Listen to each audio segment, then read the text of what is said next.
you. Um, Good evening. Welcome everyone to our 596A talks for this evening, the last round of talks for Fall 1. I'd like to welcome our presenters and our audience to this evening's talks. We have 5 speakers this evening who will be talking about their capstone work. Each of our speakers will have 25 minutes to present and followed by a reserved period of 5 minutes for questions. Audience, if you will type your questions into the chat box, I will then read them. Our chat is not recorded during the regular recording of the presentations, so reading them gets the questions into the record. Beth has also posted up in the chat box the peer review evaluation form. Those of you who have seen these presentations over the years recognize the fact that we have an evaluation form where you can answer some questions that we have regarding the presentation, and as importantly, provide some typewritten feedback in the on the web form tool. It's a simple form, and we ask that everyone present, students and faculty and other individuals here, that you take the time to provide feedback to our speakers. Our first speaker this evening is Travis Peterson. Travis, if you want to upload your slides, share your screen, I should say. Okay. Yeah. There we go. Thank you. And Travis will be talking about his capstone work, looking at pipelines in Santa Clara, California. So Travis, when you're ready, you may get started. Great. Thank you very much for the introduction. Good afternoon, and for some of you, good evening. Thank you for being here. Again, my name is Travis Peterson, and my advisor is Patrick Kennelly. My project is focused on determining the potential of third-party damage to a natural gas pipeline in Santa Clara, California. And I chose this project because I work in the gas industry, and I've supported emergency operations and emergency responses where pipelines have been struck with disastrous results. So in this presentation, we're going to start off with an introduction of the project, and then we'll move on through my proposed methodology, and then we'll close the presentation with challenges, limitations, potential venue, and a tentative schedule. So in this introduction, we are going to give an overview of utility damage, also talk about the utility gas system, talk a little bit about risk mitigation, discuss previous studies, and then we will go over the project objective.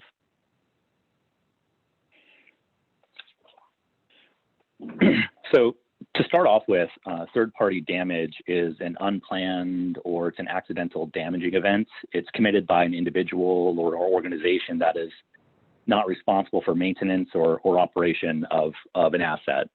So examples of this are shown in the picture center screen. You have telecommunication lines, electric lines, sewer piping, water lines, oil and natural gas lines, and they're all examples of utilities that are buried and experience third-party damage. And just a small fact, each hour, 10 utility lines are damaged by third parties in the United States. And then also 811, or call before you dig, is a mitigation measure, and it's put in place to prevent damage to buried utilities. So 811 is really a process by which marks are made on the ground to indicate the presence of utility facilities prior to excavation. And it's really important because there are a lot of buried utilities. There's approximately 100 yards of utility line for each person in the United States. And utility damage occurs frequently when one call or 811 is not used. In a survey, it was found that almost half of all homeowners will not call 811 if they plan to dig on their property. And that's too bad, because calling 811 has been shown to reduce the chance of damaging utility line to 1%. So utility damage is common throughout North America, and it varies in severity from state to state, as shown in the map. And in events that damage utilities have increased pretty greatly from 2016 to 2018. So as you can see in the table, the bottom screen, there were 317,000 utility damaging events in 2016, and in 2018 there were 341,000. So this graph shows utility damage by utility type and root cause. And basically all utilities experience a damaging event, and there are several root causes. The blue bars in this graph show notification not made as a root cause. And this is when 811 or one call is not used to mark facilities. And this has been shown to be a major contributor to third-party damage. And I think one important thing to note here is that incidents on natural gas pipeline could be severe. You can have loss of life, serious injuries, economic loss, physical damages, and environmental impact. Between 1988 and 2012, there were 1,678 incidents, and that led to 188 fatalities, 723 injuries, and $474 million in property damage. So this graphic is showing the vast subsurface network of natural gas transmission pipeline in the United States. And you can see it's quite large. There's a lot of pipeline beneath our feet. And pipelines are operated within states, but they also, span multiple states and they're operated by, one operator. So one thing to keep in mind is that this is only a fraction of the pipeline, traveling beneath our feet. Smaller diameter pipeline branch out from this transmission network, and they serve industrial uses, commercial uses, and residential uses. So, underground natural gas transmission pipeline really needs to be protected against damaging events. So these images are shown to give you a general overview of what a gas system is. So in the graphic center screen, and if you read this from left to right, you really have gas being produced or gathered out in these fields, large expanses of land. That gas is gathered, it's processed, it's transported, and it's reduced in pressure and finally delivered to a customer through all of these pipelines. The photos along the bottom show this process from left to right. So what you see is pipeline in a very rural area, and then you have pipeline traveling through a more urbanized area. And then you have a gas station, which is reducing pressure. And then finally, you end with these gas meters on these smaller distribution pipelines that serve customers. And that's just a general sort of overview of what the system looks like. So more specifically about California, this map shows a transmission system of a major gas company in California. This is only one operator. It's by far the largest in California, but there are many more operators in California. So like San Diego and Los Angeles, they have gas companies, for instance. So one thing you can see about this in this graphic is that gas transmission pipelines extend throughout the entire state, reach the entire state. And this company actually operates close to 7,000 miles of transmission pipeline.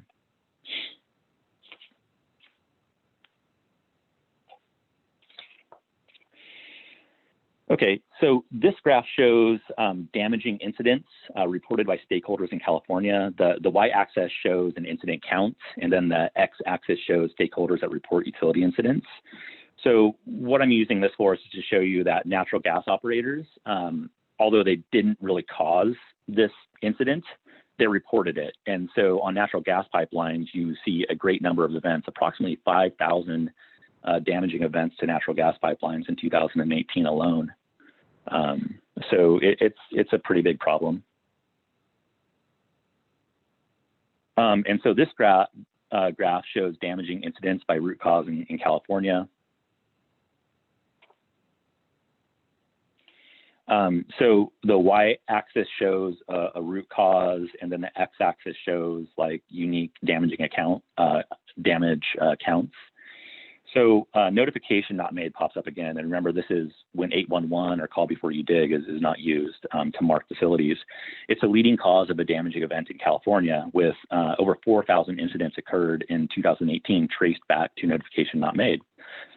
So notification not made is a major contributor to third-party damage. And in fact, third-party damage has been found to cause 66% of all gas pipeline incidents as well. Okay, so this graph shows damaging incidents by the type of excavator and also by root cause in California. The y-axis shows percent of damage, and then the x-axis shows the type of excavator. So the portions of the bar chart in yellow are, again, notification not made, and this is when 811 is not used and when facilities were not marked prior to digging.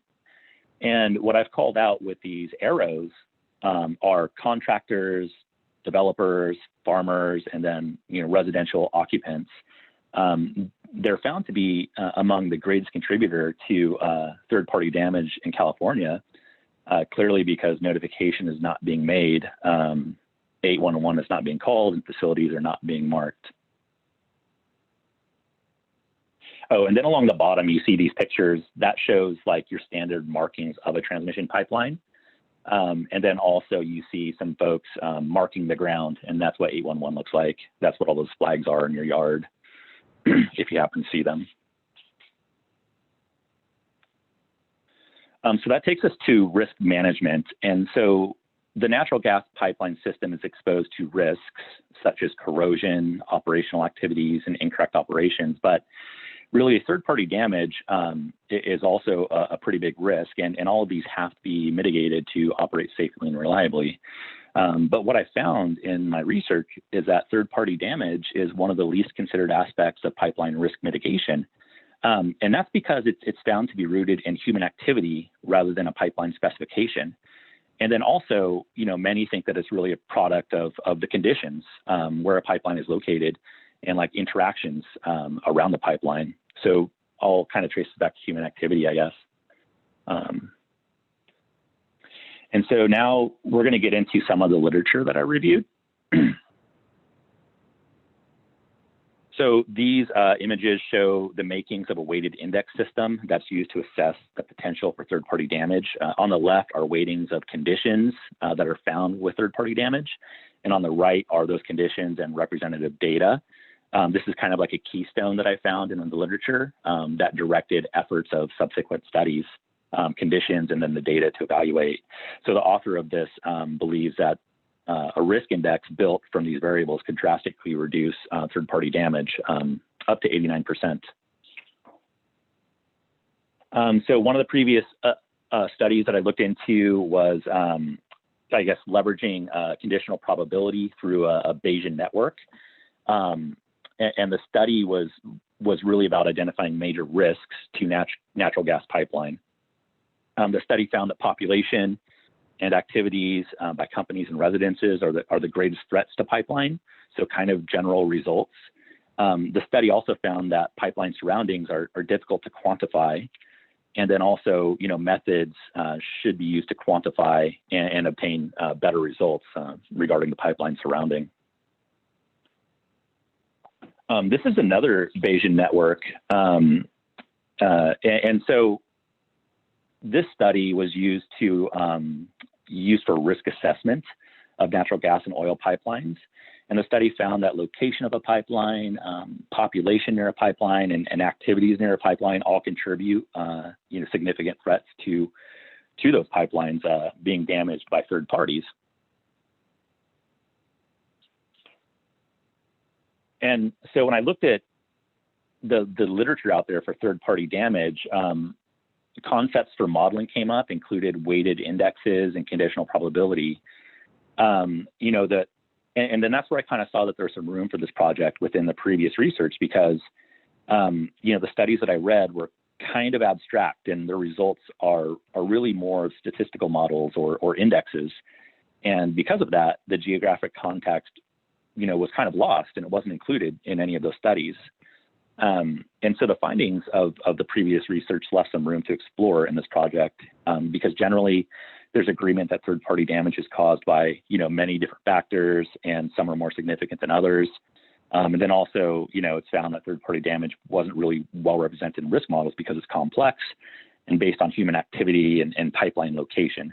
So, the previous research confirms like known risk factors and really kind of lays the groundwork for my project, which is to map the potential for third-party damage geographically.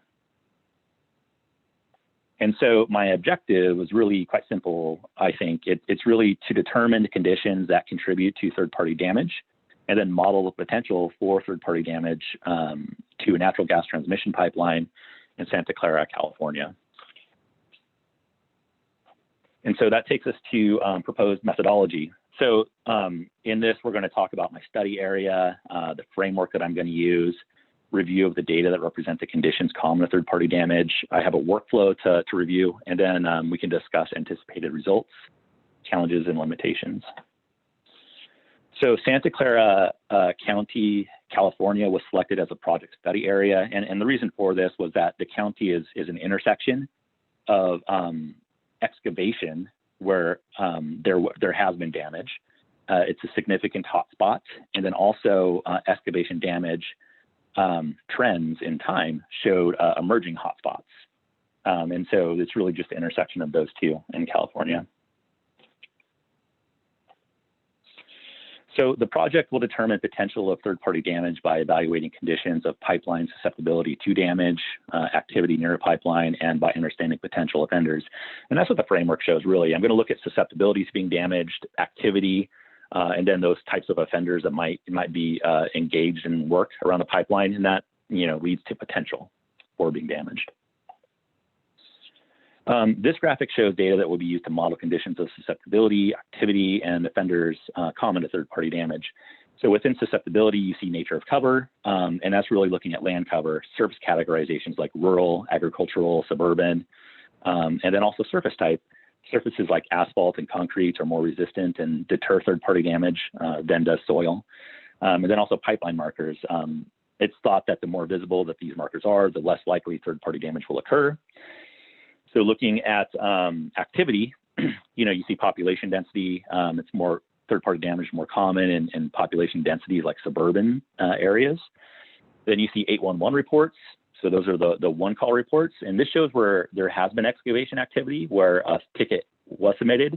But I also have data that shows where excavation has occurred without a ticket being submitted. So, looking at activity. And then also utility density, the more utilities that there are in an area, the more excavation is going to occur, and the more chances you are likely to strike a natural gas pipeline, because a lot of these lines share a common right-of-way. And then also we'll look at agriculture, because this indicates equipment and actions that disturb bare soil. So offenders are really understood from susceptibility and activity, and they include excavation equipment, agricultural equipment and activities, fencing, hand digging, posts, that kind of stuff. So it takes me to my workflow. So this is the proposed workflow, and the steps are numbered. The model progresses from left to right. So step one includes obtaining data, creating data when needed. This is especially the case with third-party damage incidents. There's several files, and they all have different schemas. So we got to do some work to put those together. Then also we're going to need to project data to a common projection. In step two, you really need to look at conditions and significance as they relate to third-party damage, and we must assess this using incident data and literature. Step three, we need to clip all the data to the study area. And steps 4, 5, and 6, these are all about creating surfaces that represent conditions related to third-party damage. So, for instance, proximity, we'll be looking at pipeline markers. For density, we'll be looking at 811 reports and then other utilities. And then categorization, we'll be looking at land cover, surface type, population, and agriculture, I think. And then step 7, we're going to have to reclassify the surfaces to a common system of measure.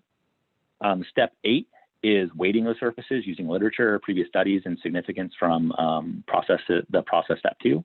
And then in step 9, we're going to combine all the surfaces. And this is where evaluation is going to occur to look for a best fit of my final surface to incidents that have occurred. So if the combined surfaces match the previous incidents well, then I feel like I'll have a calibrated model. And if they don't match, well, then I need to determine if it's a weighting issue and rerun weighting. And if it's not a weighting issue, then I need to maybe reclassify data and kind of go through that process again. So it'll be an iterative process to get to a good fit that explains the incidents, if possible. So with my, I'll have 3 types of results from this project. My main deliverable will be the development of an index map showing where third-party damage is likely in Santa Clara, California. And in the short term, I think this map can be applied to the natural gas transmission pipeline and identify segments that, you know, are in danger from or susceptible or there's activity that could cause damage to the pipeline. And then the long-term use, I think, would be system-wide pipe risk mitigation and then, you know, planning as well. When it comes to challenges and limitations, some data that are used to model conditions may overlap. And so I need to determine if maybe some data sets tell the same story or not, and maybe eliminate some of those data. All of the data that would be useful are not really available or might not exist at a useful scale. And then, so some data might not be available. And then the project is really only applicable to transmission pipeline that is underground. Transmission pipeline does run above ground in some cases, and there are some assets that are above ground that experience third-party damage. And then good incident data is really hard to find. You know, quality, completeness, consistency, and accessibility varies. So it takes me to venues. So there are 2 venues being considered. Both are hosted by ERISA. You know, the GIS valuation conference is in March 2021, but there's not any information released for that. The most likely conference is going to be the Mid-Atlantic chapter of Urban and Regional Information Systems Association, or MAC. That's being held in May 2021. And so, you know, this is what my project timeline looks like. So on the top is where I'm delineating between the conference timeline. And so I have abstract submittal due in December 4th, registration due by next year, April 21st. The reason I like the conference in May is that it aligns very well with Geography 596B, which is Spring 2 from February 28th to May 5th. And so the conference would be May 7th. 5th through the 7th of next year.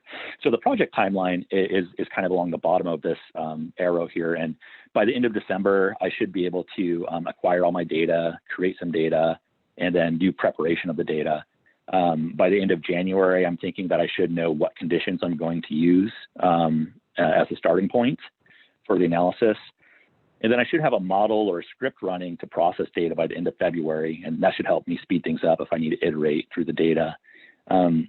In March, I should be working through classification, weighting, and evaluation of surface fit to the incidents. And, you know, by mid-April, hopefully I'll be done, you know, and be writing my presentation and paper and finalizing that.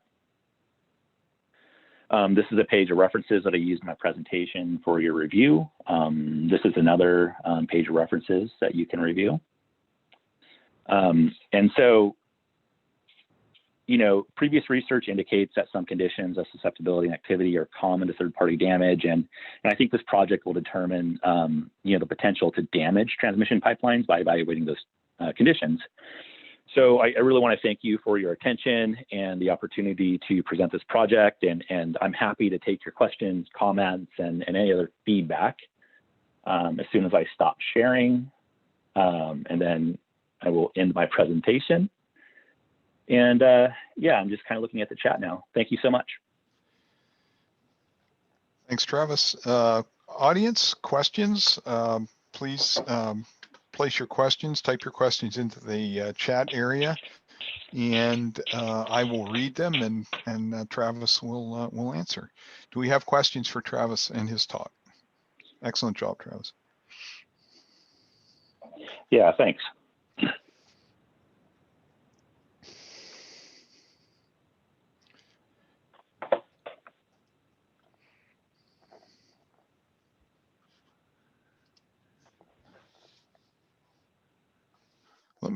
Let me maybe lead off with a question. If one were to look at your methodology and then work at looking at regional implications, when Would you expect the California situation would be representative of other places in the U.S., or would your framework need to have adjustments depending on factors, other factors that might be unique for certain regions? Yeah, that's a really good question, and I don't know. When I read through this literature, many of the conditions are common, in the U.S. at the very least at the state level.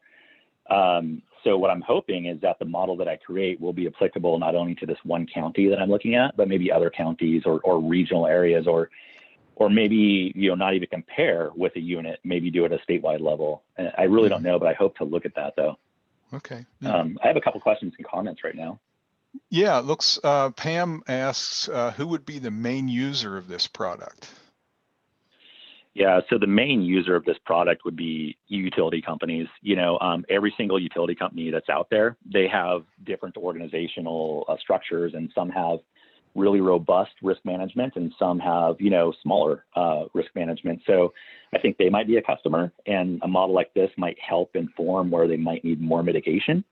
But then also there's not a nonprofit, but there's an organization called the Common Ground Alliance, and they're kind of like the center of a lot of this excavation activity.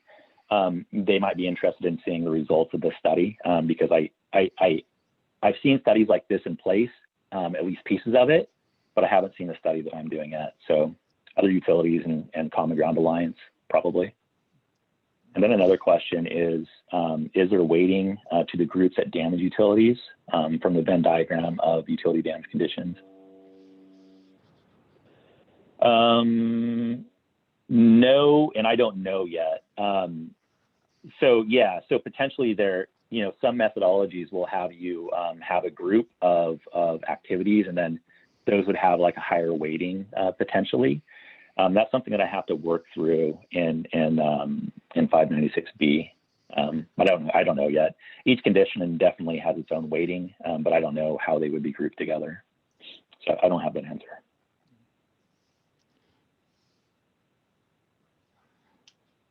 Okay. Yeah, thank you. Other questions for Travis? Ryan says, might you consider other proxy data sets like remote sensing perhaps to try and spot utilities? Yeah, one thing I didn't go into too deep was the amount of activity there is to try to spot third-party damage. So we have airplanes. There are companies out there that are using remotely sensed data to try to spot activity. So where dirt has been disturbed, or where they see trucks or structures over a pipeline, it's like an army out there in some of these utility organizations trying to find activity. So if those data are available, I could maybe incorporate them. I thought about doing some object-based image analysis, but I think it might be a little out of scope for what I'm doing right now, but I'd like to, if I could.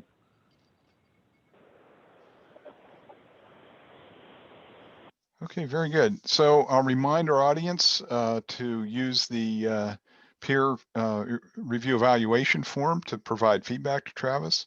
Travis, good luck in your study. I think the timing looks good, and you have a couple of good possibilities for conferences. So best wishes with that. Glenn, if you want to go ahead and share your screen. We have Glenn Xavier tonight. Glenn has been working on a proposal to look at evaluating tree canopy on Air Force bases, and I'll let him get started when his slides are ready. All right, can you hear me and see my slides? Yes, you're good. All right, so my name is Glenn Xavier, and my capstone project proposal is to conduct a comparative assessment of tree crown detection and segmentation methods using OBIA or OBIA data fusion, convolutional neural networks, and point cloud clustering techniques. My advisor is Dr. Douglas Miller. So I currently work as an environmental analyst for Colorado State University within a research organization called the Center for Environmental Management of Military Lands, or CEML. CIML's contracted by the DoD for a lot of different environmental services and range management. And the U.S. Air Force also has a contract with them to provide GIS support and mapping efforts for their environmental programs. So I personally work at the Air Force Civil Engineer Center within the Midwest Region Installation Support Center at Scott Air Force Base, Illinois, where I manage the GIS data layers and programs for a handful of different bases within the region.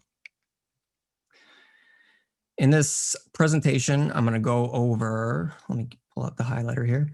I'll go over the background problem that I have, discuss potential solutions that I've identified, outline project goals and objectives, discuss the study areas that we're going to be looking at and the data we have for them. I'll then cover the overall workflow and the several methods that I'm planning to use, what kind of results we might expect to get from them, and then the overall project timeline. So my project hopes to successfully implement a workflow to identify individual tree crown at Air Force installations. Federal law actually requires that DoD maintain and protect the natural and cultural resources of their properties.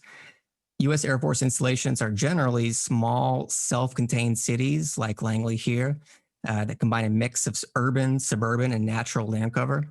Air Force installations usually have a large airfield somewhere in the middle of the base, and they clear cut all the trees and other obstructions, but the Air Force is no exception to federal law, and each base at least makes an attempt to protect endangered species, natural habitats, and the surrounding ecosystem.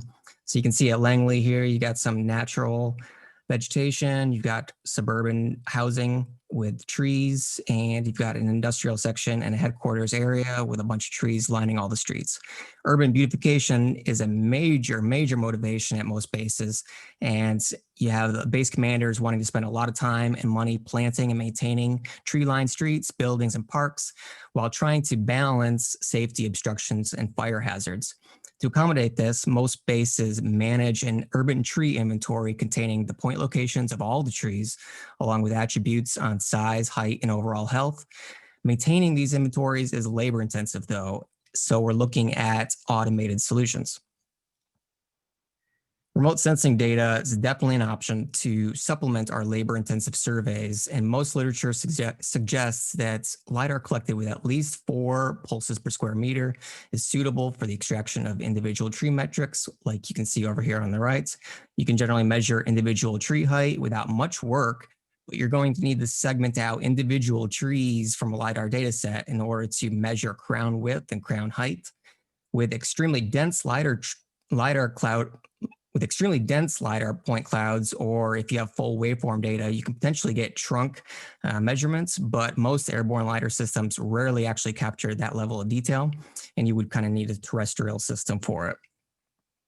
Fortunately, the Air Force collects high-resolution imagery and LiDAR for each of our installations every couple of years, and the resolution and density continues to improve. Right now, we're looking at imagery of at least 3 inches, and all our LiDAR is required to have at least 8 pulses per square meter. But recent collections are bumping that up to at least 20.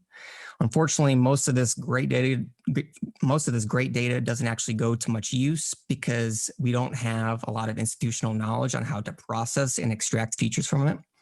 The point clouds are delivered to us from the contractor with only the most basic processing. The ground points are generally identified and outliers are removed, but everything else remains unclassified. The contractor does deliver some LiDAR-derived products like DEMs, DSMs, intensity, and first and last return rasters. And combined with the imagery, those are generally all that people will ever use. So our project goals, we have 4 concrete ones. Our first goal is to extract total tree canopy from our delivered imagery and LiDAR at the handful of installations that we've identified.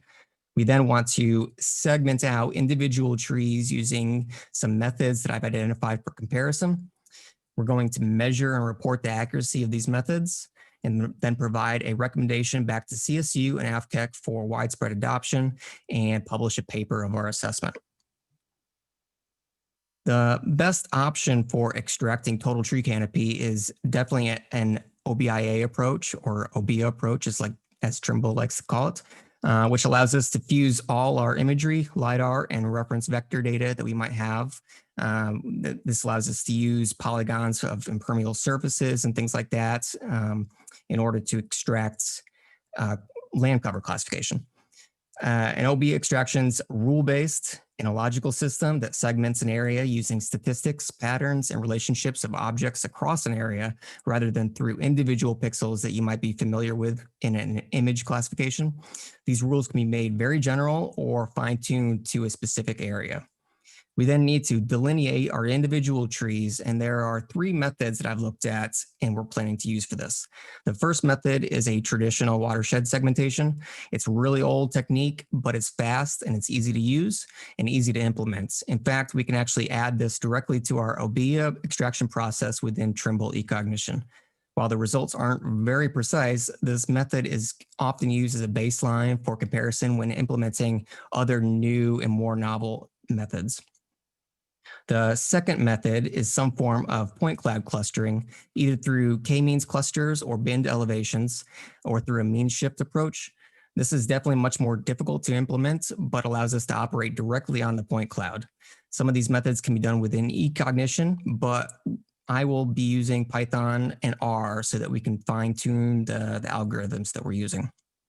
The third method that I've identified is a computer vision and object detection method using a convolutional neural network, or a CNN. This is definitely different than any of the other approaches, but this is kind of where the state of the art is for a lot of image processing. The problem with this method is that CNNs and other machine learning and deep learning models require a significant number of training samples to get decent accuracy. There's a couple different ways to use existing models and image libraries that we can use, however. So for this project, I've identified a handful of potential installations that have existing high-resolution imagery and dense LiDAR data sets that we can use. These were picked due to their variation in tree species, land cover, and other unique aspects of their terrain. Also, availability of reference and validation data that we can use. The other dots on the map also have high-resolution imagery and LiDAR, so they can be used for additional training samples and validation of our models. This table summarizes the 4-band imagery and LiDAR that we have for the 5 bases that I've outlined. Each one's a little different in terms of number of returns, pulse density, imagery size, terrain, and date of capture. Note that McConnell here was taken in leaf-off conditions and also has a low effective point density, while Langley, which is brand new and just processed and delivered, has spring leaf conditions and very high pulse density with a lot of returns. So we're going to have a lot of different results depending on the data quality. Most of the bases are deciduous or mixed forest, while Fairchild is mostly conifer. Other conifer-heavy installations that we can use include Cheyenne Mountain and the Air Force Academy. This flow chart is our idealized workflow for the project, and it has 3 distinct stages. The first is pre-processing, as we need to create additional products from our imagery and LiDAR like NDVI, normalized DSMs, slope surfaces, and other rasters in a format that eCognition and other tools can then use individually. We also need to manually create validation samples we can use later in our CNN model and our accuracy assessments. This would generally be done by hand, delineating individual trees in both their imagery and the point cloud, and tagging each by unique tree ID. The next stage of the process is the OBIA tree canopy extraction. We're going to perform a multi-resolution segmentation on it, and then extract elevated objects, find all the structures, then the trees, then export a canopy height model that's been refined. So that's simply a normalized digital surface model that's clipped to our tree polygon boundaries that we extracted. The next stages are our tree segmentation individual methods, the watershed, clustering, and the CNN. Once those are complete, and I'll go into them a bit here in a second, we then run an accuracy assessments on their delineations using a few different metrics. For our OBIA extraction, we'll be using Trimble eCognition Developer to create a generalized rule set, ideally suitable for use across all installations. This is a pilot study rules for Whiteman and McConnell that we used, and it works pretty well, although we'll be building something a little different. Additional refinements may be necessary for specific bases, but the objective is to definitely create one generic workflow that is adaptable to most situations. So basically for Whiteman and McConnell, we extracted structures and trees, starting with a multi-resolution segmentation to split the image across objects based on 4-band imagery and a few different LiDAR-derived rasters like slope and normalized DSM. We then isolated elevated objects above a certain height threshold. Elevated objects with low NDVI value are probably structures, and then high NDVI values are probably trees. So then we use those values along with additional slope and texture characteristics to refine only the features that we wanted. Once we're happy with the results, we export the tree canopy out and clip a DSM to make our canopy height model. This is a picture of the structures and trees that were successfully extracted at McConnell using our preliminary rule sets. The OBIA approach has a lot of advantages since it allows us to use all the data that we might have and then filter objects based on shape and texture characteristics. It's easy to implement and flexible, and we can add additional segmentation algorithms to the rule set at the very end to make one unified workflow. The disadvantages, though, are that your computer needs e-cognition, which can be expensive, and some of the initial segmentation processes are definitely computationally expensive and may take a long time. Our first individual tree segmentation method is the traditional watershed, and we'll be doing this directly in eCognition. It's pretty simple. You first take your canopy height model, invert it, and fill any sinks, and then apply several Gaussian filters to smooth it out and eliminate any rough pits. The inverted and smooth CHM is then flooded from the bottom, starting at the lowest points to generate catchment basins. Where those basins merge, a dam is created, which segments out 2 individual trees. The process can be tailored to combine small basins with larger ones, but parameterization is otherwise pretty simple. The problem with this approach is that delineations between the 2 trees is just an approximation. You're not going to get super accurate crown dimensions since it's not taking into account interlocking canopy. But it is definitely easy to implement, efficient, and it works as a benchmark algorithm for comparison in our other algorithms. And most importantly, the watershed segmentation can also be used to provide supplementation training samples for our CNNs, since we're going to need a lot of samples and we can't hand annotate all of them. So the point cloud clustering techniques that I've looked into tend to use k-means clusters or of individual points in the LiDAR point cloud. I think the most promising method is the layer stacking approach, which bins points into 2 to 3 feet intervals, and then uses an algorithm to merge or split them starting from a kernel seed at the very top. Another option is mean shift clustering, which clusters the canopy and the tree trunks separately, and then uses an algorithm to match them and split the clusters based on their stem. The problem with that approach is that depending on the pulse density and the number of returns, we may not have any points at all for the trunk, especially at McConnell, where you only have 5 returns and 8 pulses per square meter. So layer stacking is probably the way to go. Here's a figure of a very, very preliminary implementation of the layer stacking algorithm with dbScan clusters at 3-foot bin intervals, 3-foot bin points at McConnell. No merging or growing the clusters has been implemented at this stage, but the process has been outlined in a few articles, and it's something I will implement in R or Python. The advantage of this method is that it uses all of our LiDAR data and can be highly accurate, but it's definitely reliant on the number of returns and the overall point density. We also have to account for outliers and clutter that might be below the canopy, but these can be removed with other algorithms. So the third approach is using deep learning and computer vision with a convolutional neural network. This is way different than the other two and can be a little bit difficult to explain. Essentially, neural networks have layers that perform convolutional filters on sections of images to enhance all the edges, ridges, and other features. A convolutional filter should be familiar to you if you've applied like a Sobel filter to an image to enhance the lines, or a Gaussian filter to smooth out an image. Instead of doing these manually, though, the neural network's designed to learn the ideal kernel weights to detect its training features. It essentially does this through brute force, changing the kernel weights each training epoch until it is able to maximize the accuracy of detection on a training sample. So convolutional neural networks usually have additional convolutions performed sequentially in a defined number of hidden layers.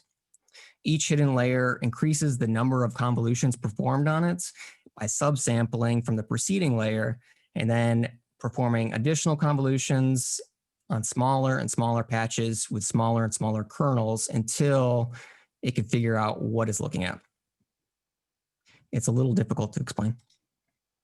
So ultimately, the CNN should either classify an image for you based on your training samples or detect objects within an image, depending on what implementation you're using. On the left, the authors have detected trees using Deep Forest, which is a Python library. It uses Keras and TensorFlow. It's already been actually pre-trained with thousands of manually annotated trees from similar resolutions to ours, which makes it useful.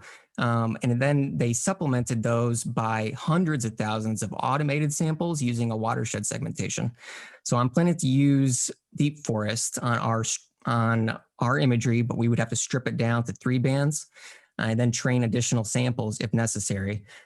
This only uses 3 bands, which is unfortunate because you lose near infrared and you lose elevation data that we have. But that's true for most computer vision libraries with a big model that's already been trained, since most images are RGB and you're not going to have LiDAR point clouds associated with them. Another recent option is UNet, a library designed for biology and segmentation of microscope slides. As described just the other week, there was a new Nature article for this. They used World Review 3 and derived NDVI plus the pan bands to count individual trees throughout a huge region of Africa. Interestingly, they trained both the trees and then the gaps between the trees into separate classes in order to ensure that the segmentation was accurate. This is not something we would actually use, but the model implementation is interesting and it helps us inform our own. So in addition to Deep Forest, I'm planning to implement my own CNN using our 4-band imagery, plus a few extra bands of elevation rasters into kind of a stacked band. A stacked image with 5 or 6 bands. I'll manually annotate training samples and supplement them with our watershed results, plus data augmentation techniques to artificially generate samples. This is pretty simple. You just apply perspective transformations, contrast enhancements, and other distortions to the manual samples. This type of data augmentation was actually used for this Africa tree study to bump their training sample up to nearly 1 million. So our final step in the process is an accuracy assessment, and we will be using the Jacquard index or intersection over union. That's our primary metric. This is definitely one of the most commonly used metrics in computer vision. Anything over a value of 0.5 is considered adequate. However, there are other metrics like recall and precision. These are now used because many object detection algorithms have reached the points where they're all over 0.9. I mean, the computer vision segmentation algorithms are really good now. So they need additional metrics to report on results. You combine recall and precision to produce an F1 score that shows overall segmentation quality. So our results are definitely going to vary, probably dramatically by tree species, tree density, and how close the trees are together, and how much of their crown is interlocking. Presence of understory or the small trees below the larger ones are definitely going to affect results in point cloud segmentation methods, along with overall LiDAR point quality, LiDAR point density and quality, and distribution of the points throughout the tree. Most literature, however, suggests that isolated trees and any well-managed stands will have pretty decent accuracy no matter the segmentation method. I'm estimating at least 85% accuracy for urban trees, since they're usually well-maintained and isolated with discrete canopy. Unmanaged forest, however, could be anywhere from 50 to 70% accuracy, unless they've been well-defined or they're conifers, like up at Fairchild. It will really depend on the point cloud and the segmentation method. But we're definitely hoping our proposed method will be sufficient to capture an overall inventory across a base. So here's our overall timeline. Today is October. presentation here. Over the next 5 to 6 months, I'm planning to implement our methodology, perform accuracy assessments, and draft a paper suitable for publishing to a remote sensing journal. We will definitely have to get AFCEC and Air Force approval to publish our results or use any imagery in a publication, but this is relatively easy to do, and they're happy to do it because it gives them visibility. And we hope to have something published by May, or something publishable by May, when we would present the project for our capstone. So that pretty much covers it. Do I have any questions?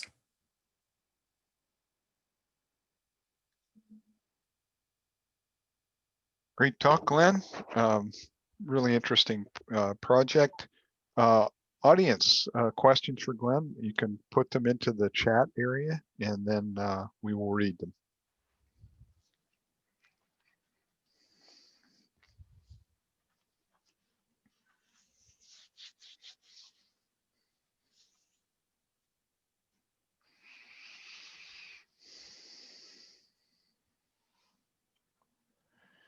So Ryan asks, a nice presentation. What other applications for your methodology do you see beyond the military one that you present here? Well, there's a lot of applications. This workflow could be used for urban planning and development at a city, because they have the same need to line their streets with nice trees, or calculate biomass for a tree canopy. Just general forage management in general would be useful. And then especially if we can develop a nice working CNN, that could be applied to a lot of different uses. You could train that for structures and utilities and other things that you might see in an image, which could be used across a bunch of different fields. Very good. Karen, great question. It was on my mind to bring this one up too. What type of infrastructure will be used for processing, for instance, HPC, cloud, or local systems? Yeah, that's a very good question, and something I definitely skipped over. The processing requirements for most of it, for the OBIA and the first 2 segmentation methods, is pretty simple. You just need your workstation. You can do that yourself.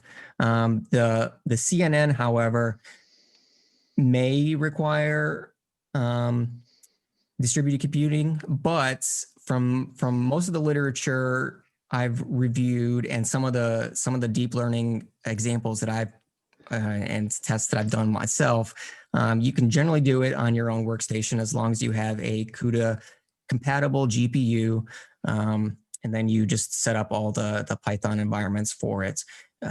Generally, training something like this with a couple thousand samples is only going to take maybe an hour at most with a modern GPU. The algorithms have definitely improved over the last couple of years, especially, which is why everyone's doing this now. So I don't think I would need to actually use like a distributed GPU or TPU farm to process it, unless we were looking at millions of training samples. So a local system for everything.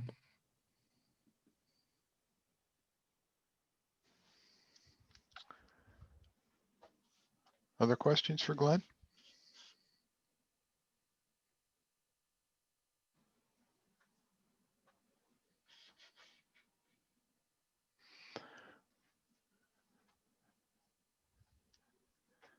Okay, Glenn, I'm excited as your advisor to see you move forward with this project. I think it's a really interesting project, and has some interesting potential. I'd like to move on to our next speaker this evening, and remind you before I do that the peer review link is up at the top in our chat window. So please do provide feedback to each of our speakers. Our next speaker is Lavina Okello. And Lavina, when you are ready, you may share your screen and get started.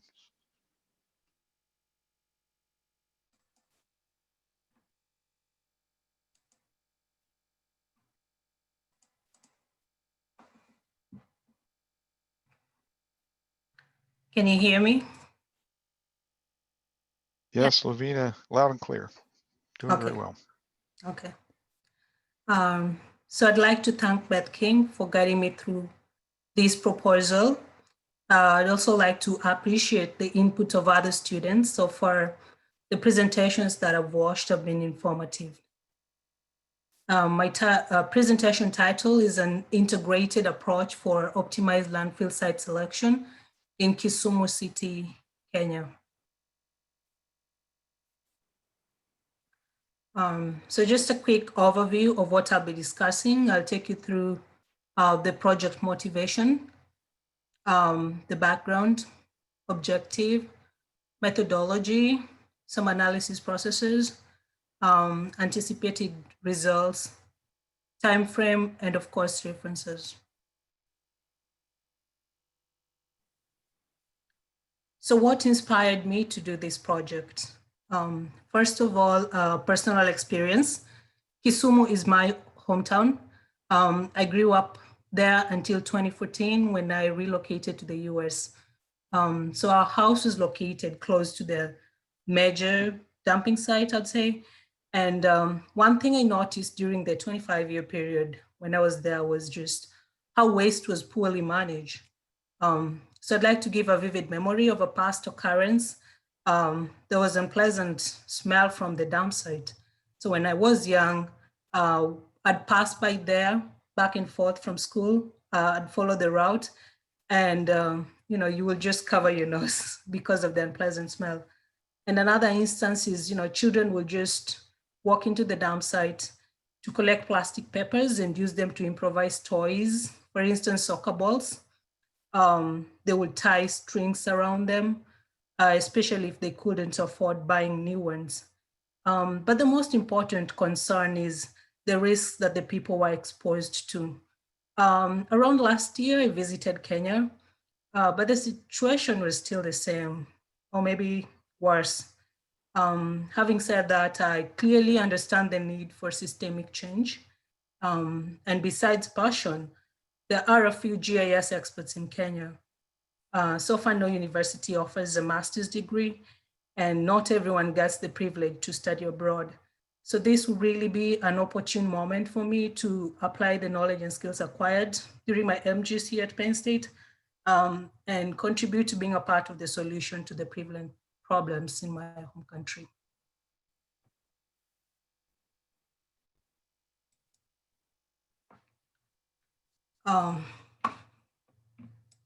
Sorry about that. So regarding background information, Kisumu is a rapidly growing city. It's ranked as the third largest city in Kenya, and it's located on the shores of Lake Victoria. If you can see part of it here, that's Lake Victoria. Lake Victoria is the second largest freshwater lake in the world. Similar to other urban cities, Kisumu is facing challenges of solid waste management, which involves waste collection, transportation, and disposal. So in a day, approximately 441 US tons of waste will be generated, but then there's not really a controlled dumping site to dispose of the waste. Typically, people will burn waste or discard them in open and controlled dump sites like the one I mentioned before. But then the repercussions of this is just the danger posed to the people. The most affected parties are informal settlements because they're susceptible to diseases. They have poor housing qualities. They have high levels of poverty. Apart from them, also stakeholders involved in waste management that are affected as well, and they include the private stakeholders and Municipal Council of Kisumu.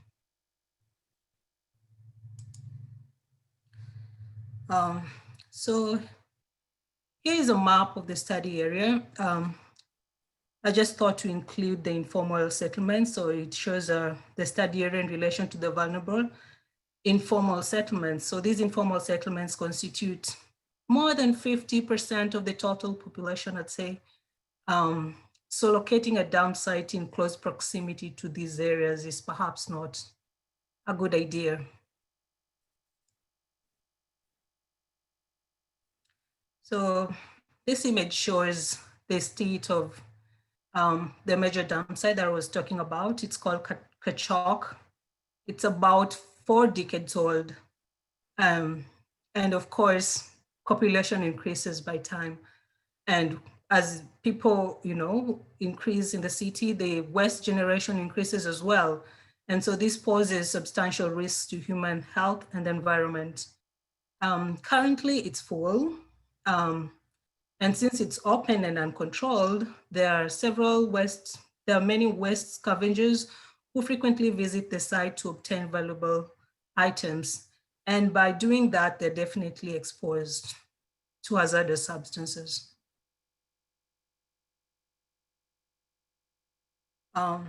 Like I said before, the parties involved in waste management are very much affected, and they include private stakeholders, the municipal council of Kisumu. So I just thought I should share a few pictures just for you to have an overview, a clear idea of what happens there. So this is a waste collection truck that the municipal council uses to collect garbages. And you can see here, the heaps of waste piling up in this truck. There are some that are here remained uncollected. And then of course, this is the dump site. You can see some of them are stepping on the garbage heap, of course, exposed to the toxic substances as well. So this is just how the situation is, if you want to visualize. So these stakeholders have encountered several challenges, some of which include financial constraints, poor planning, some waste allocation areas are inaccessible. And as a result, only 20% of the it's about 441 US tons that I mentioned before, they are transported to the dump site. So what that means is that the remaining 80% piles up in residential and commercial areas. And as you can see here, there's a garbage heap, and this informal settlement. This is one of the informal settlements. This is uncollected garbage heap, and since they have a poor drainage system, you can think of this as a possible cause of, communicable diseases in the informal settlements. So there are definitely interventions that have been made so far, and shortcomings have been raised as well. First of all, various researchers have acknowledged the predicament of the waste facilities in Kisumu. They have made various recommendations, including waste minimization, recycling, and disposal in landfills. Unfortunately, none of them has employed a robust methodology for landfill siting, and to be precise, GIS. The government has also acknowledged the problem and is presently it's seeking to evacuate the dump site to a new parcel of land. As far as I know, they're considering land availability. And definitely if they don't factor in other, factors, there is a possibility of the same problems recurring. So I also talked to the GIS manager of the National Environmental Management Authority. National Environmental Management Authority, NEMA, Kenya, it's an institution mandated to perform environmental assessments. So the manager actually told me that they've never utilized an integrated approach such as GIS and MCDA. What really they've done is they've accounted for waste that have been uncollected, pretty much similar to what other researchers have done. So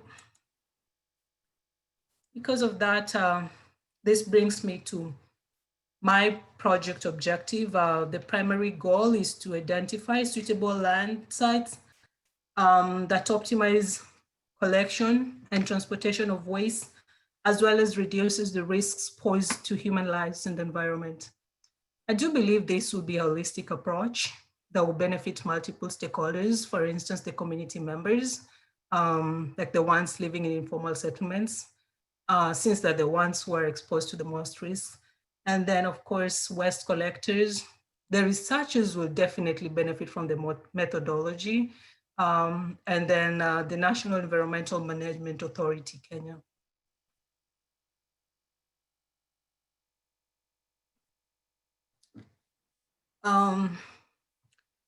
As far as methodology is concerned, I intend to use the GIS MCDA integrated approach. MCDA stands for multi-criteria decision analysis. It has been useful in both developing and developed countries. I intend to use GIS to analyze, model, overlay, and map the favorable locations.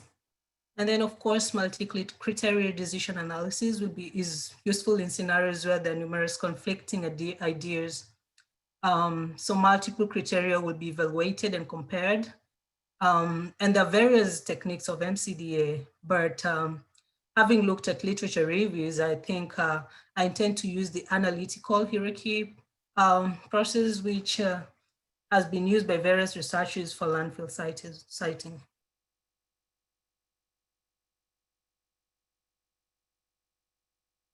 So having mentioned the problems facing waste facilities in Kisumu, I will evaluate the criteria based on environmental factors to reduce the impacts that are exposed on the environment. Social factors will be a consideration as well to prevent endangering the people, and of course, economic factors to save on costs. So here's a list of the layers that I intend to use for each factor. And before applying the AHP weights, the criterion will be transformed to a relative scale, for instance, 1 to 5 or 1 to 10 to make comparison of the layers easier. Literature reviews provide recommendations on how to assign ratings to various layers. And this is something that, my peers can look at in the notes below. If they click there, I think you can see suggestions on how different layers can be reclassified. And, I just had a question. If someone has suggestions on how you can reclassify discrete rasters, for instance, land use classification and soil texture, soils that have clay, for instance, in my layer, my soil has clay, very clay particles, sandy particles, and loamy. Of course, you will assign different ratings. So if someone has suggestions on how you can do soil and land use, feel free to share the insights with me. I know there are literature reviews, of course, but different areas have different soil classifications. Some have alluvial, different places differ. So I'd just like to seek your idea, and then eventually I'll see what to come up with.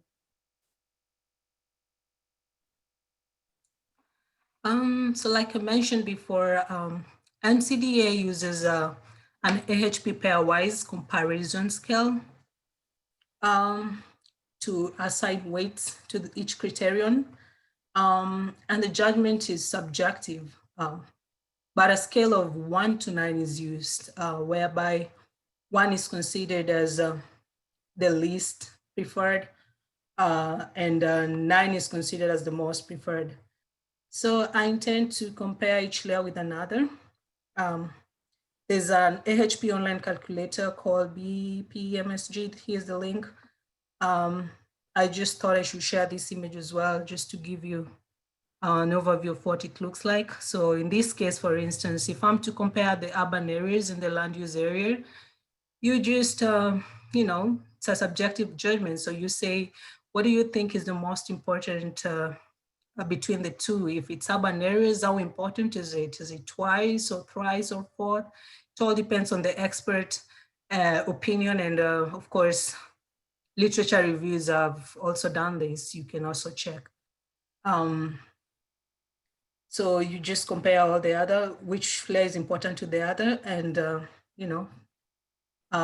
output product, once all layers have been evaluated, the online calculator gives you an output weight that is assigned on each layer. And so this is the HP weighting decision matrix. This is how it looks like. from this matrix, you can tell that urban areas were weighted highly at 25%, so they were given the first choice, and then followed by land use and et cetera.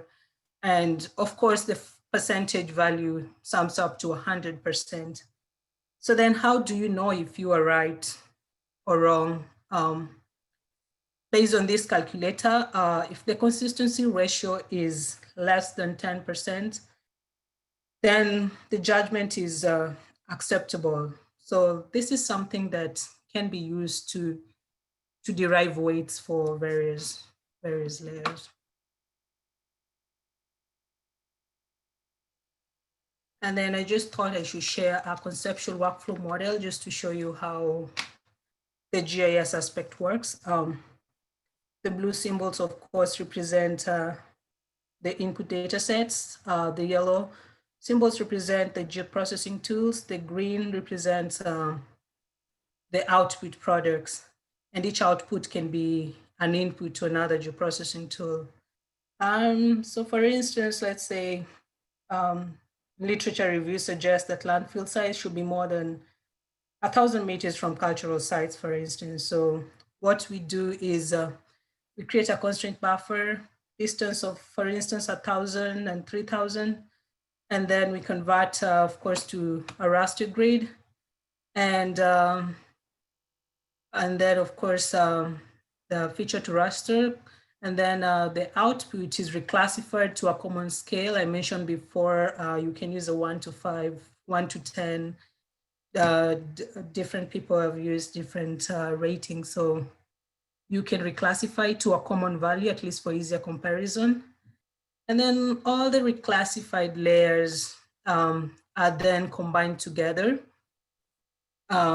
using a raster calculator. And at this point, you assign the AHP weights that were just, I just mentioned in the previous slide. You allocate each layer, you assign them the percentage weights, and then the final map, of course, produces suitable sites.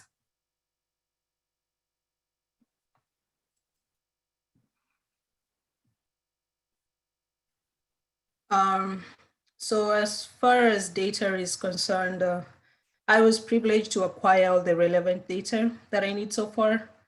I reached out to the National Environmental Management Authority. I actually did an internship with them before I came to the US. So they shared some data with me, and some of them I acquired from open source data clearinghouses.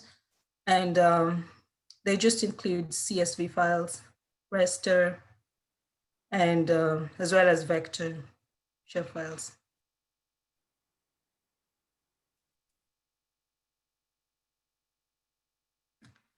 So this is a caption of all the data sets in ArcMap, just to have a look of, if you want to see, this is the study area boundary, and then of course the layers that I have so far. What I did with this was to, since we are going to do an overlay analysis, it's important that all the layers should be transformed to the same locational coordinate system. So I registered them to in UTM zone 36 South projection system just to be ready for analysis. And then of course, some data were clipped and masked.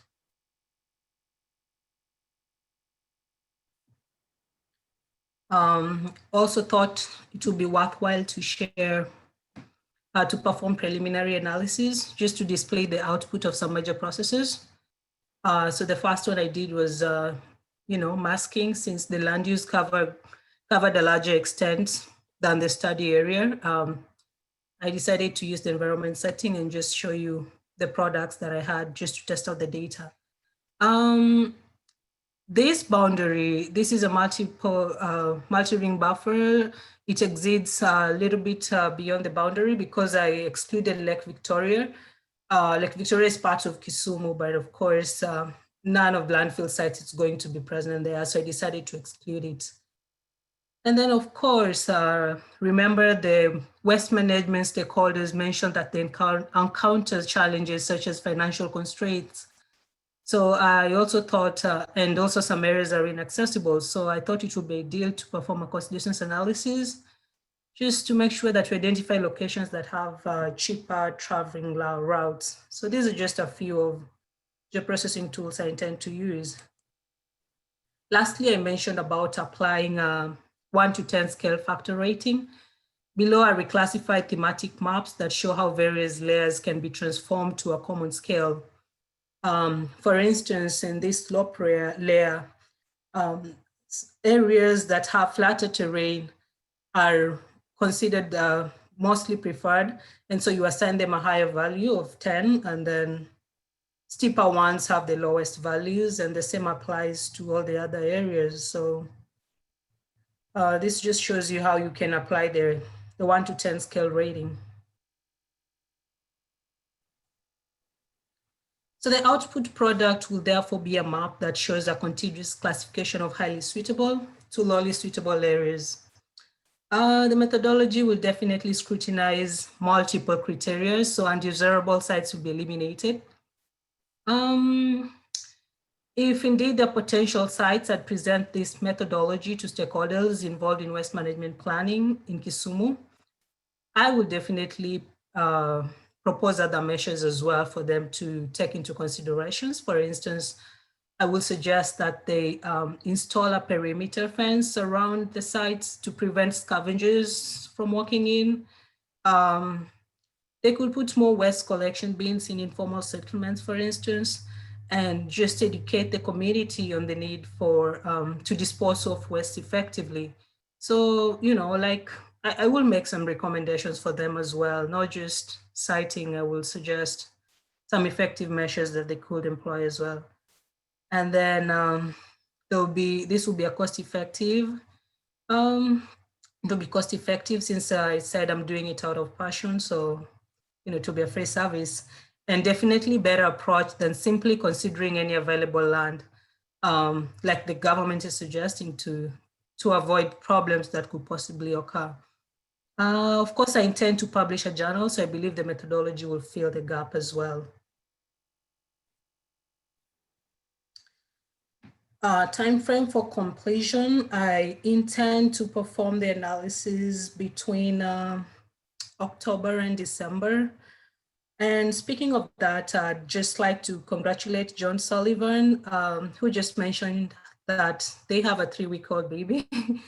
I just thought it's interesting to mention this because I'm due in 3 weeks as well, and I understand how, you know, crazy it can be. So because of that, this is a tentative schedule. It's subject to change, but if everything goes well, I think I will write a report between January and April, and consider doing a conference presentation. I haven't identified a place yet, but I'm yet to. Journal publication would be another possibility as well. And then I hope to graduate in May 2021. Other than that, here is just a list of references that can be helpful if someone wants to learn more about my home country, Kisumu. And of course, if you have any questions, feel free to ask.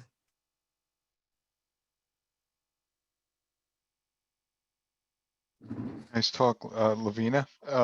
Do we have questions for Lavina? And we'll look here in the chat box.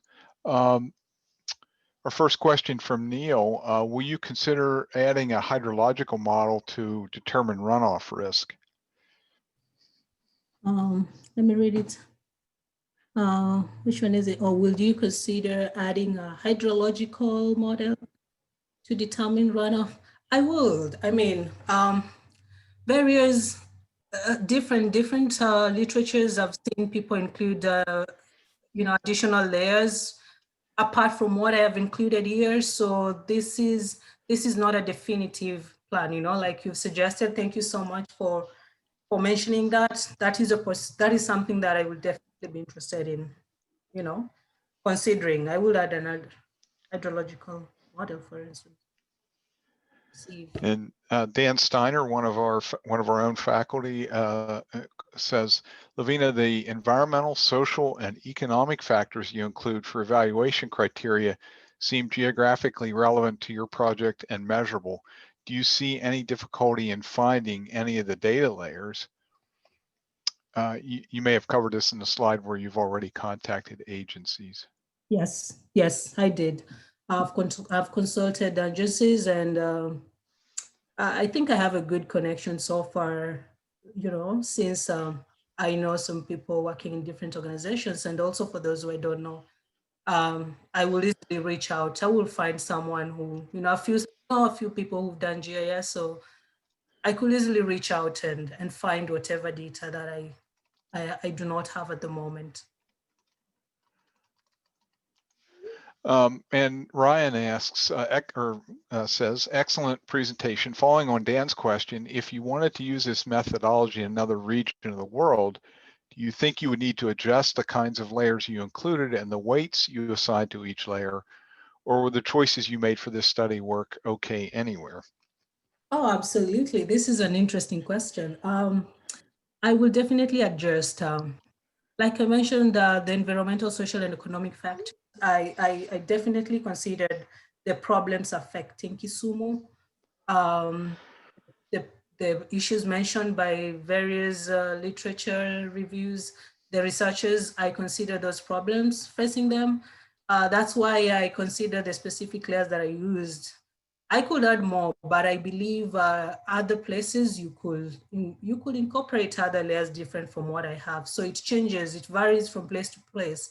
Just depends with, conductor needs assess, maybe just find out what really do the people need, what's the problem. Mm-hmm.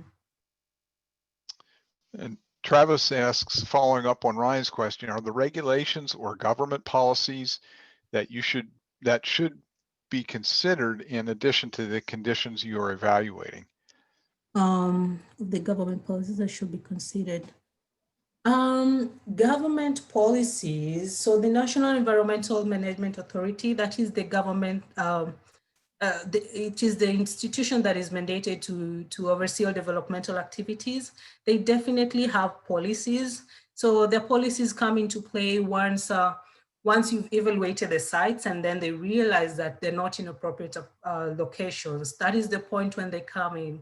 But then before, when you're doing the assessment, they will they will consider you as an expert. So you will definitely go ahead and perform your analysis and do your sites, and then they will do an evaluation thereafter. And that's when their policies come into play. So then an interesting thing that I could do, for instance, if I want to make sure that everything is in line with their policies, just to check what do they recommend. Do they have any recommendations that they have for you to set up a landfill or whatever siting you want to do? So yes, it is something that you can consider at some point.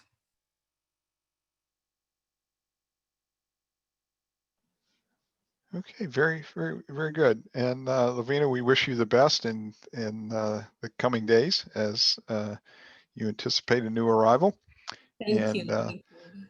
We wish you also the best in working with the keyboard and raising the new one. That will be an interesting challenge, but it's very doable. It is a challenge. I appreciate it. Thank you. Okay, I'd like to move along to our next speaker then. If Neil Rose, if you would like to go ahead and share your screen when you're ready. And again, please do provide additional feedback. Your questions have been great this evening. I've enjoyed the interaction that we've had going, and I'd like to encourage you to provide additional feedback if you're able in the peer review form. And Neil, I'll mute myself and you can get started. Hey everybody, my name's Neil, and I'm going to be talking about understanding faulty data, the methods to capture, report, and score data cleanliness.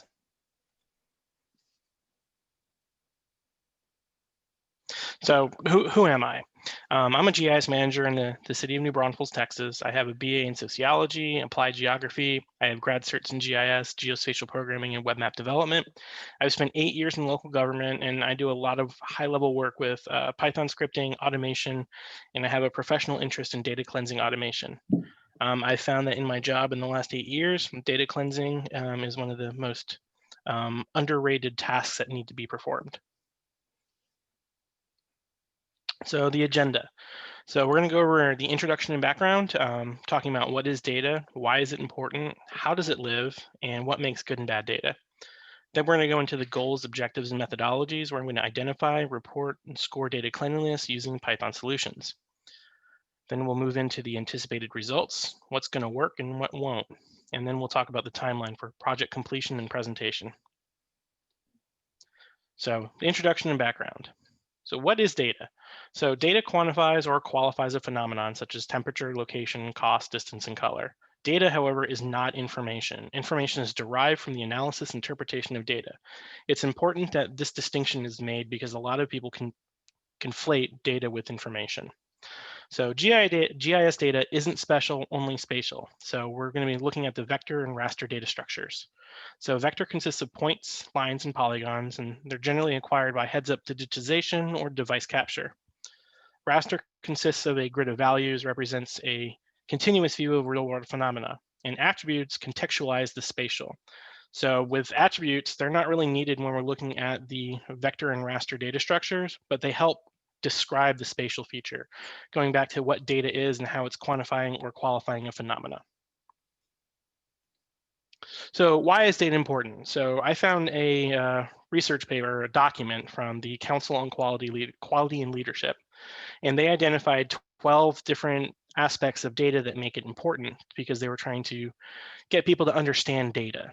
And it's important to me because data is important to everything. It's how we improve people's lives. It's how we find solutions. It's how we stop the guessing game. And I'm deploying this to kind of get data across so that it's used better and cleaner.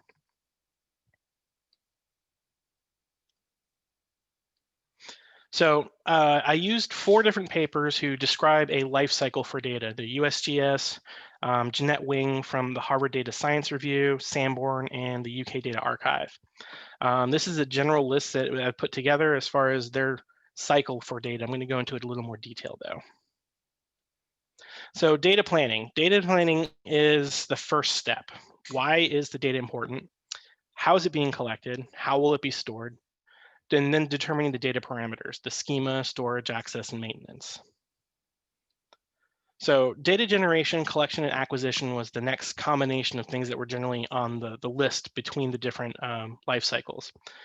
Generation is more about big data. It's large unstructured data sets, and it doesn't work well for GIS without having it wrangled first. It's not really considered a core phase of the life cycle. However, collection and acquisition is. Data collected through field operations, digitization, or from external sources. Field operations and digitization draw directly from data planning, and acquisition may require some data wrangling. So data processing is also known as data wrangling, like I've mentioned before. It's also called data preparation and data munging. So it's how to process data, where we're transforming raw data into the desired format, cleaning, structuring, and enriching. This is different from data cleansing. Data wrangling, data preparation, and processing, it's usually when you first get the data and you're preparing it and getting it ready for use in a production environment. Data cleansing is an ongoing task that continues throughout the life cycle of the data, and we'll get there. So data storage and preservation, and this one kind of came up a little later in a few life cycles, and it's kind of odd to me. Basically, it's stating that they're building data storage based on what's been generated and wrangled. So they're building their storage and preservation after they've already cleaned up their data. So because they're doing this kind of afterward, not during the planning phase, it can result in schema, field naming, accuracy, precision, and naming convention errors. From some of the research I've read, it's considered not a core phase, and it would probably be better off in the data planning stage. So data management, here's another interesting one. So Jeanette Wing and Sanborn both have a phase called data management. Jeanette Wing, however, calls it the optimized storage process and varies based on data generated. So this is more about the process with big data. Sanborn, on the other hand, kind of combines analysis and data updates and calls that data management. Based on how these are described by Jeanette Wing and Sanborn, they're not really considered part of the core phase of the data lifecycle. So data analysis. So this is going to bring in a new concept to the data lifecycle. Does the data change? So data analysis, through analysis, it creates a derivative data set. So it doesn't actually change the initial data that was input. So it's not really part of the data lifecycle. Again, with, I missed one. So data publishing or sharing, kind of the same thing. We're taking access where we're providing the data out in some format, whether by publishing it or sharing it. So open data, FTP, REST services, data can be viewed, downloaded, and accessed, but the data is not changing and it's not really part of the lifecycle. It's just we're providing it to another entity. This goes along with visualization where we're just symbolizing the data on a map chart or graph and the data doesn't change. And blows into interpretation where it's an explanation of the data visualization and analysis. Again, the data is not changing here. It's not really part of the lifecycle. So continual actions make up describing the data, which is a metadata creation, data dictionaries, and data discovery, and also goes into data cleansing, where, as the USGS puts it, it ensures the data are properly collected, handled, processed, used, and maintained at all stages.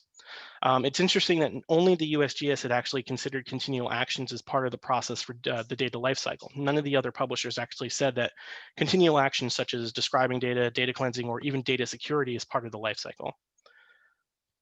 Even further, no one mentioned what you do when the data is no longer good. The last step, archiving and destroying data. So what to do with the data when it's being replaced or becomes irrelevant. None of the sources reviewed this, and it really depends on organizational practices. As an example, census versus municipal government, you might have a certain range of years where you need to keep that data based on policy set by government standards. In some cases, it might be 3 years before you can destroy the data, or it might not. You might never be able to destroy the data. There are several ways that you can archive or destroy data, and these are just a couple. You can store it as a read-only file, you can transfer it to an external media, you can take a server snapshot, or you can straight out delete it. But again, it depends on your policy, the policy set by the organization. So based on what I previously described, I was able to come up with a condensed core data lifecycle. So when we have data planning, data acquisition, data wrangling, maintenance operations, and data archival and destruction. Those 5 aspects, those 5 steps for the cycle is generally what data will always go through throughout its life cycle. So this is going to be reiterating a point I made before. Garbage in, garbage out. It's a common phrase in IT when it comes to data. Having data is good and having good data is better. But having bad data results in bad analyses, maps, interpretations, and results. This can be prevented by utilizing data maintenance operations. So backups can help prevent the loss of data caused by degradation, accidents, corruption, or malicious actions. Documentation such as metadata creation and management, data dictionaries, and keyword data discovery help people discover and understand your data. A lot of people won't actually use any data that doesn't have metadata associated with it because they need to know the author, when it was last edited, where the source is, and things of that nature.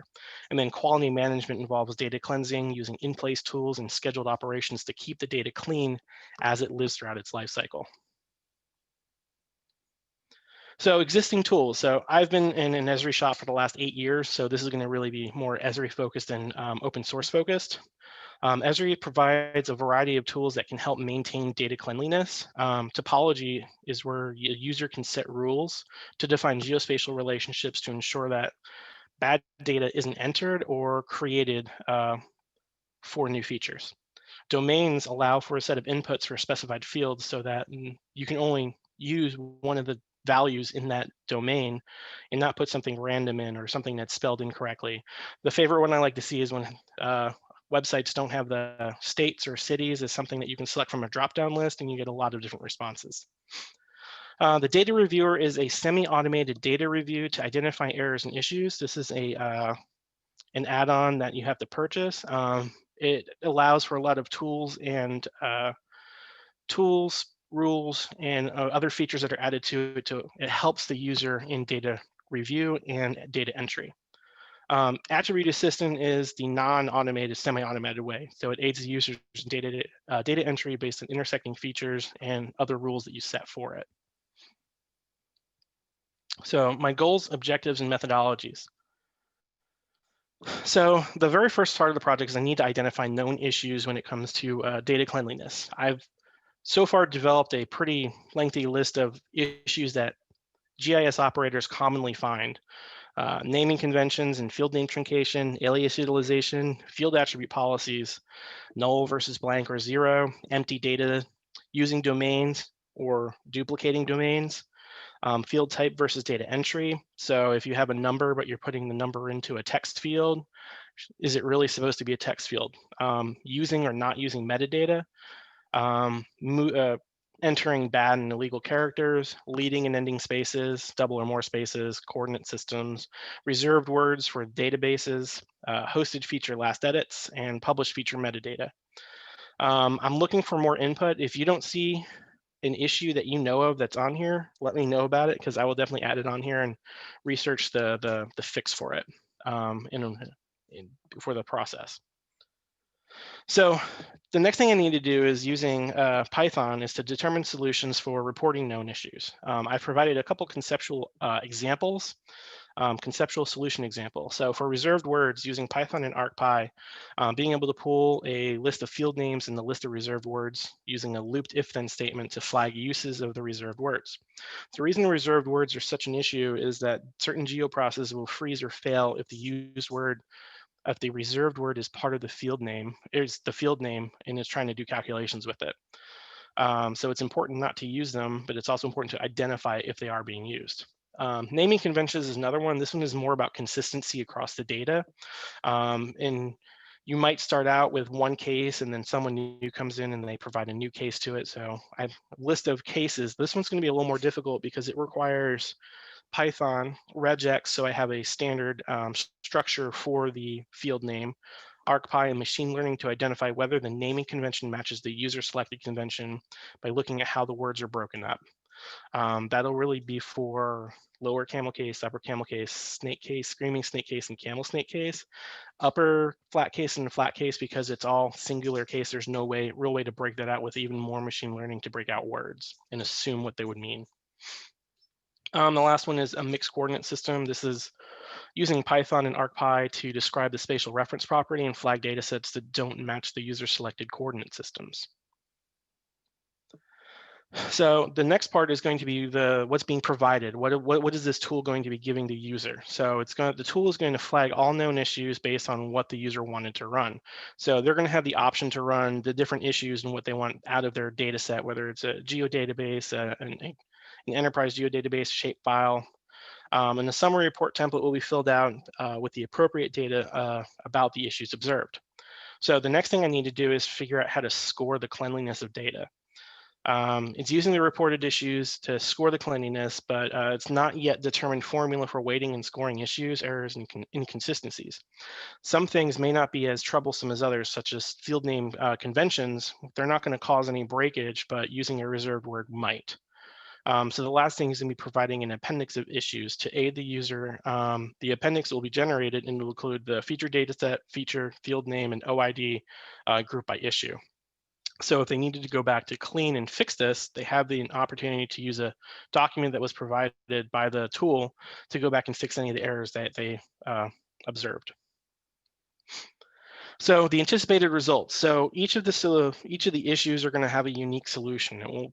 So each one's going to require its own mini tool to be added into a larger tool set. Some of them are going to have simple solutions like the reserved word list comparison. Some of them are going to be more complex, like naming conventions. Some of them is going to be more of a philosophical choice based on the user, whether they want to see null or blank when it comes to text fields. The data cleanliness score formula is going to be another one that's going to be a little not difficult, but a little more open-ended as far as how that's going to operate with the different values and weights that could be applied to the different issues that are identified. Timeline. So I'm looking at, if I start working on this in this month, I'm not sure, some of the project will be a little easier to write in Python. Some of it's gonna be a little more difficult, and then patching it all together. I'm anticipating several months of work for this, and there are a couple conferences that are coming up I'd like to present at. SCOG, which is the South Central ARC User Group, or TAG-ITM, which is the Texas Association of Government Information Technology Managers. They both have conferences in April of next year. Esri UC, if I can get an abstract in by the end of the month, they're accepting them, might be able to present there in July of next year, and then GIS Pro in October of the following year.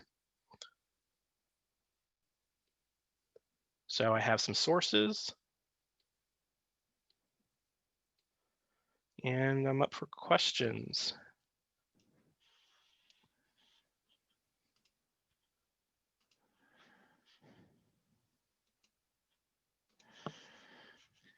Okay, great talk, Neil.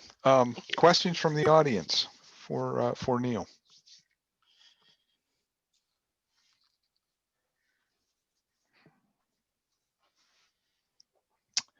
From Ryan, great presentation. You manage GIS for a municipal government and know how important it is to have good data.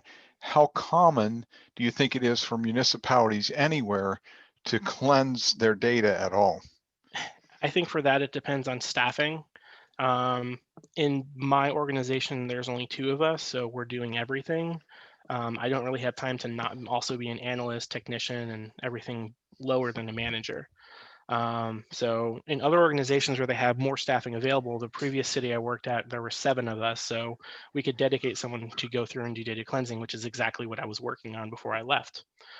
So I think ultimately it boils down to the level of staffing in order to have someone administer the cleansing, because it's very often overlooked.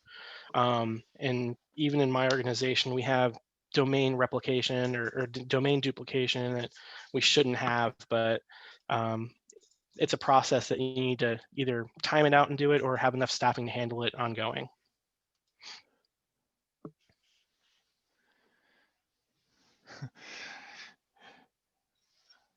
Okay, and David asks, or indicates, thank you for presenting, Neil. What do you believe out of the 5 components of the data lifecycle is most important or needs the most attention? I really feel that the maintenance operations are the most important part to it.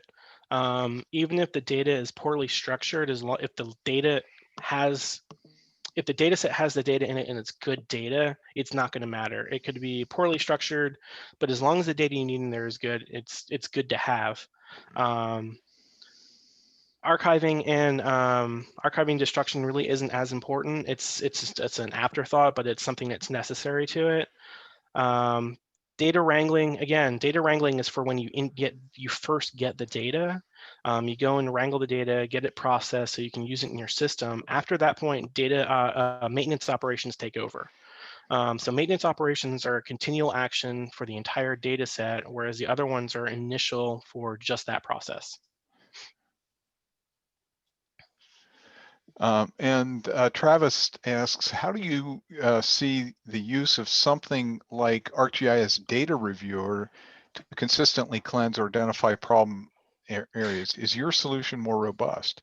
Yes, and that's one thing that I was looking at is as I was looking at these solutions that already exist, they don't cover everything. Topology is only going to be geometrically based. When you're looking at data reviewer, it can only do so much, but it still requires an operator. At least with this, what this tool is going to do is going to give you a variety of things that aren't really checked for, because data reviewer is being used as you're entering the data. It won't go back and look at other data. So this is actually a comprehensive review of all of your data at any point. And gives you the appendix and the report so you know what areas you can look at and fix. Karen asks, do you intend to share your scripts or solution with the public via something like GitHub? I do. That was something I was considering throughout the project life cycle for this, is actually standing up a GitHub or something to actually put that on there for the repo so that people can kind of see the development process for it. And Jeremy asks, he's curious as to what IDE you work in. He indicates you've used PyCharm a little. Any other suggestions?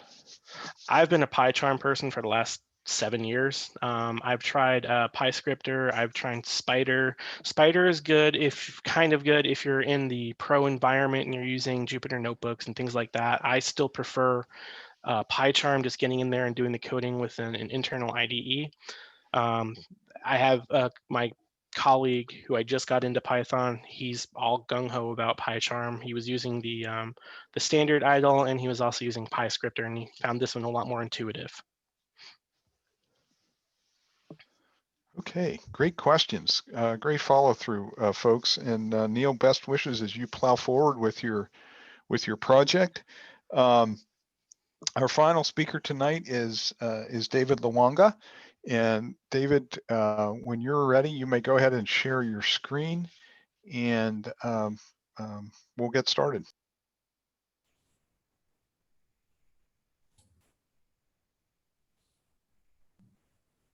Great, thank you. Hopefully everybody can hear me. We can. With that, Yes, awesome. Loud and clear, David. Thank you. So with that, I'll get started. So good evening, everyone, and thank you for having me.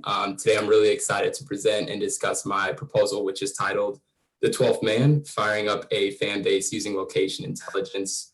My intent today is to gather interest and critiques from as many of you as possible on what I would like to present in the future to any team official from the Chicago Fire Soccer Club.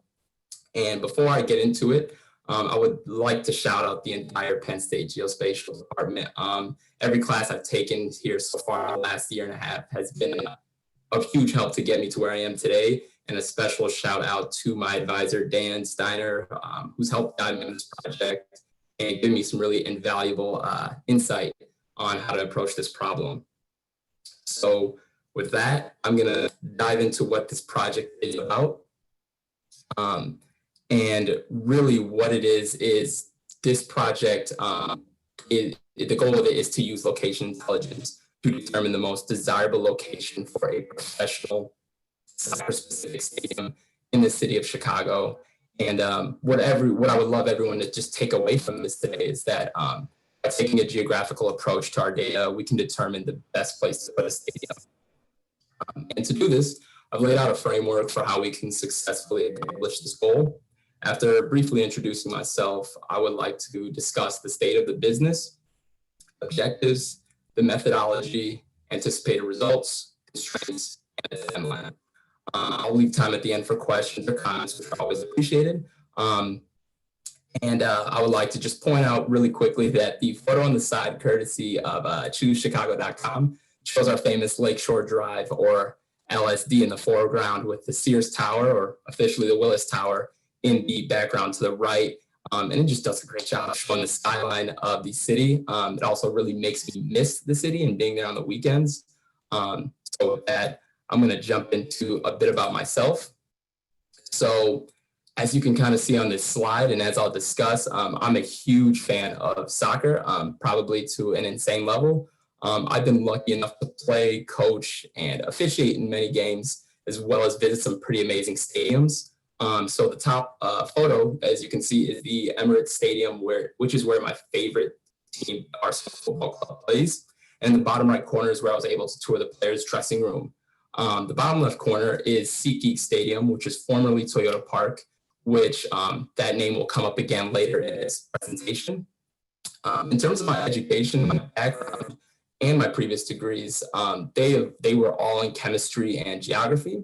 But with this project specifically, I've been able to explore something new, which is location intelligence, and something exciting to me, which is the topic of the sport, which again, I can thank Dan and his class that I took this spring. This is location intelligence for business, and that's what helped kickstart this whole idea.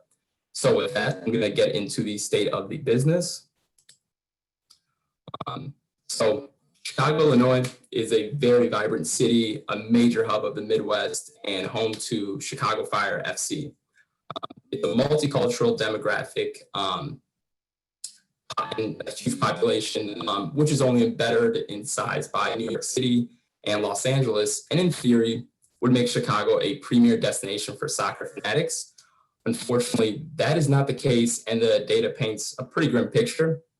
Fan attendance is down again in 2019 and has not been this low in almost 20 years, since 2002. As it stands, according to Statista.com, the 2019 average attendance for the Chicago Fire, which stood at 12,324 fans, is 13% less than the next closest team. It was good for absolute last in the league. And in reality, these attendance numbers are pretty acceptable, and the stadium scenario is largely responsible for that. I will direct your attention to the map in the top right corner that shows the city limits of Chicago in blue, Soldier Field as that green triangle to the farther right of the map, SeatGeek Stadium as the red square in the middle, and North Central College as the yellow circle. So using the timeline just below in the bottom right corner as a bit of a guide, from the time the team was founded in 1997 to the recent rebranding event in 2019, the stadium location has been a major source of concern as they're moving now back to their first home for this 2020 season. After 4 years in an NFL stadium in the heart of Chicago, the team moves uproots to a small Division III college almost 50 miles from downtown. And they then spent another 14 years at a soccer-specific stadium, which is just outside the city limits of Chicago. While it's crucial to secure a sports-specific stadium, most fans, including myself, find it difficult and lengthy to get to this stadium, SeatGeek Stadium, that is, by public transit. Having grown up and lived in the Chicagoland area my whole life, taking city and suburban transit systems equals out to a trip of just under 2 hours and is not what I want on match day. While I would love to see a team winning, which would drive in fans, what good is that really if every fan has to actually drive to the stadium? This is where I would really like to use location intelligence to solve the issue of falling attendance numbers for the Chicago Fire. With the recent rebrand and the value of soccer franchises in the US growing rapidly, I think it's definitely a good time to ignite the fan base by finding a new location within the city limits of Chicago to build a professional soccer-specific stadium.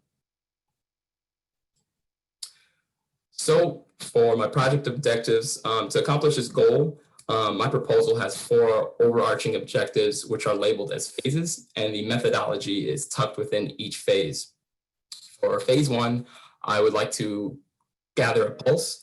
This is where I collect data for each of my 3 criteria, which are going to be market demand, economic potential, and transportation infrastructure. In phase 2, this is where I'm going to discuss the importance of geographic information systems in this project. For phase 3, this is where, geographic analysis and assessment will take place. And then in phase 4, I will give my final recommendation. So in phase 1, the market demand criteria for Chicago is where I'll explore socioeconomic characteristics of each market within the city of Chicago. Each market will be defined as a zip code within the city. There are currently 61 different markets within the city limits of Chicago, and so that gives us a numerous amount of desired markets and options for where we can assess this criteria. Chloritis Prism, which is shown on the side, provides 3 to 5 segment categories with details for each kind of zip code or market.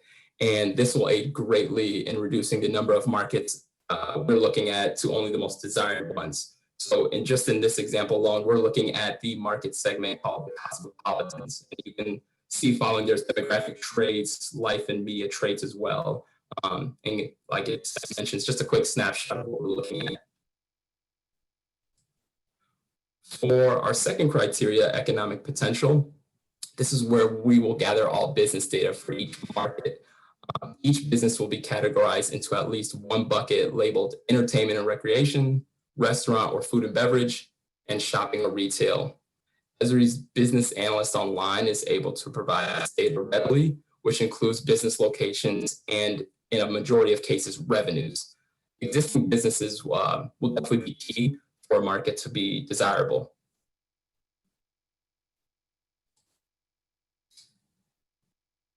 This last criteria, transportation infrastructure, will involve exploring all current and potential modes of transportation in a market. Chicago boasts numerous ways to travel, from car, public transit, trolley, to even a water taxi that can be used to navigate within the downtown area's waterways. Data will be sourced from Esri's Living Atlas, as well as the City of Chicago's data portal.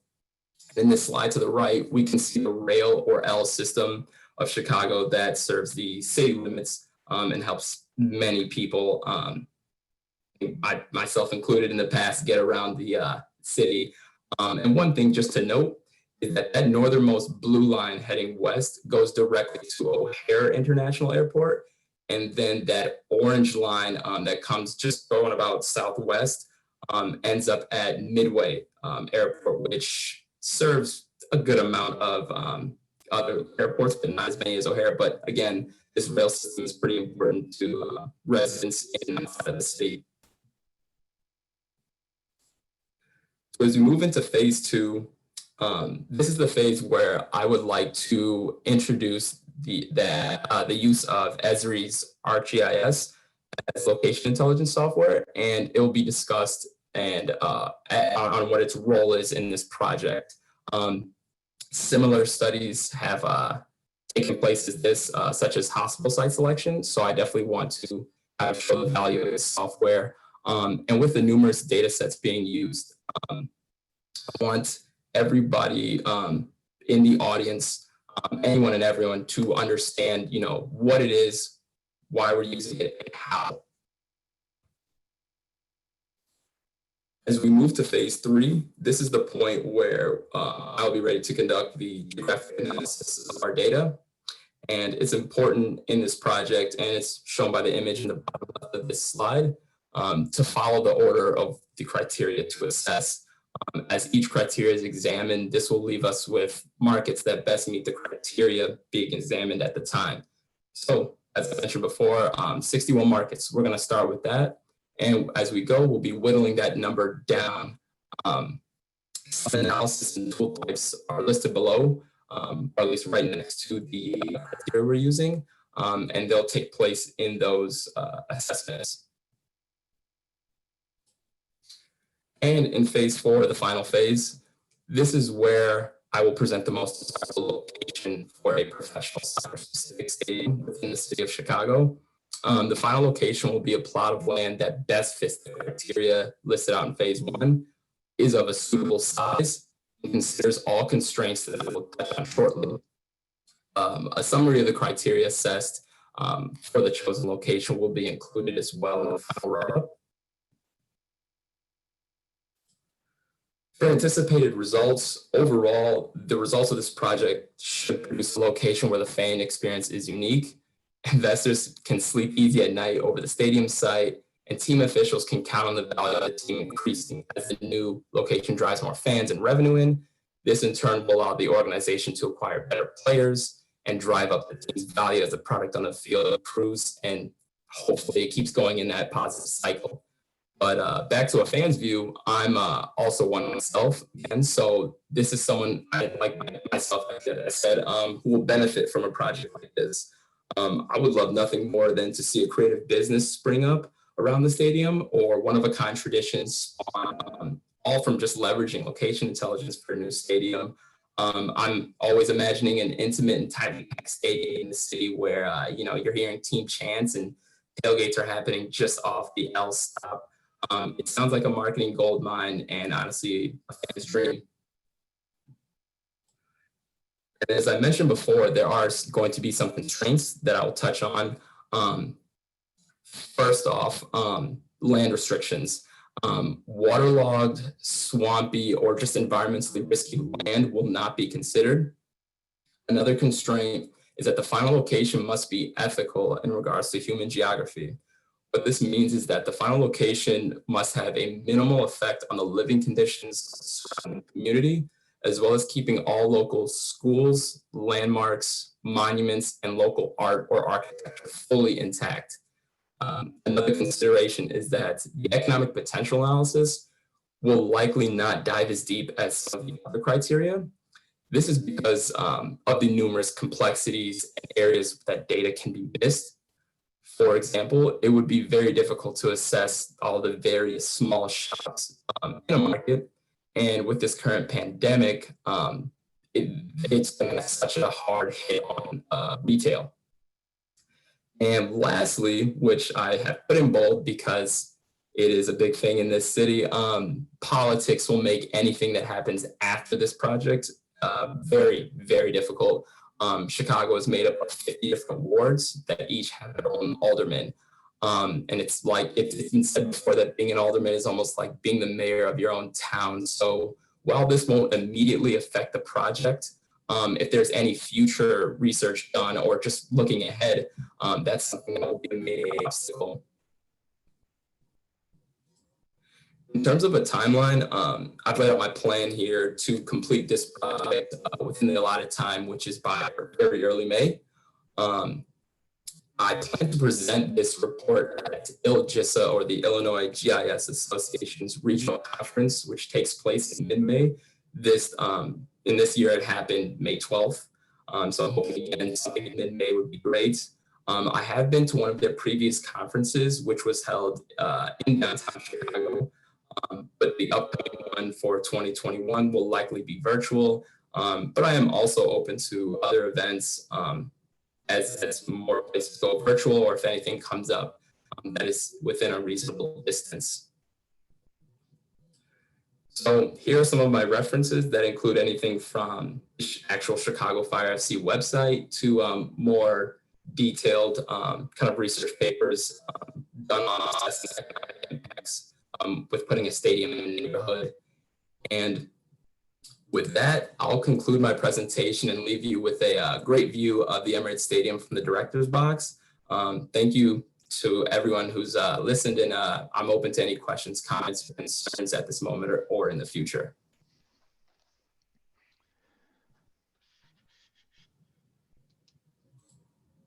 Very interesting talk, David. Questions from the audience?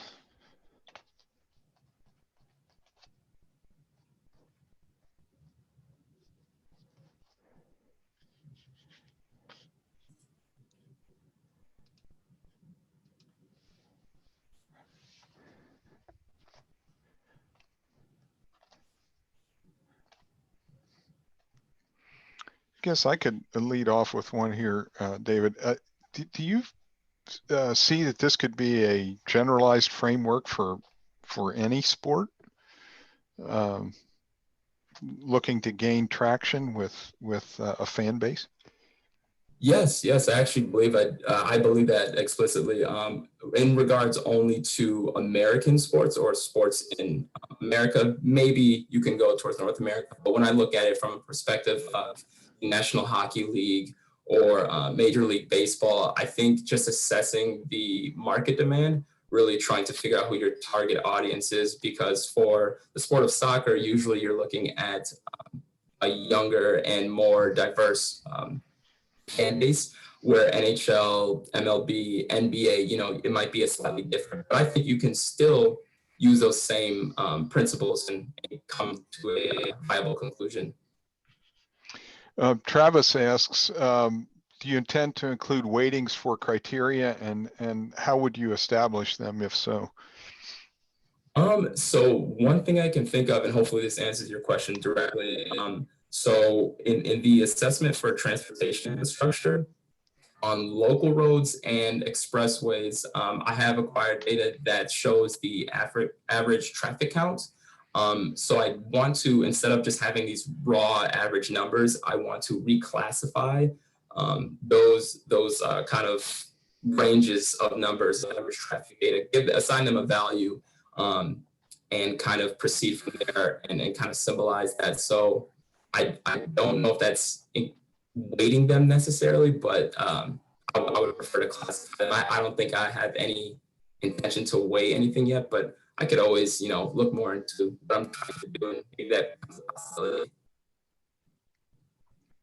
Okay, Ryan indicates great presentation. Seems like the subway, the L system, is an important part of the project. Would your methodology work in other cities that may not have a transit system like that? It's a great question. I was just thinking about this earlier.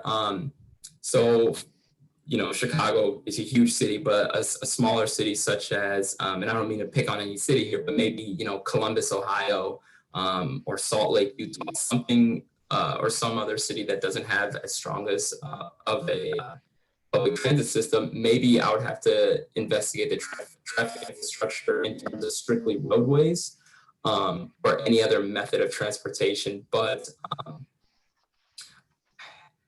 the methodology I still believe would work. It would have to be tweaked, unless we're working in a very, very small city.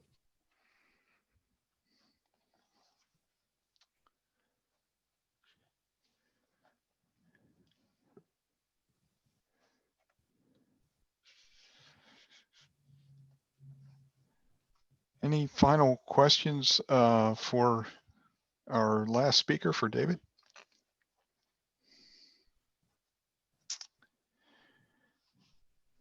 And I'll heartily agree with my colleague Dan, where he indicates all students, thanks for your presentations tonight. Your hard work to prepare and energy are apparent. Great jobs. And I concur with that. This was a very strong group of presentations. I really enjoyed the depth. These presentations this evening showed the breadth of our program too, in terms of the subject matters. And I'm really, I was really honored to host tonight's meeting. I'll be back to help host some sessions in fall too as well. I encourage you to attend those when the announcement goes out. I think we have probably 20 some presentations in fall too. So lots of opportunity to see what your fellow students are working on in the program. With that, I'll sign off and wish you all a good evening. And as you move forward in the program into fall two, if you're taking classes, best wishes with those.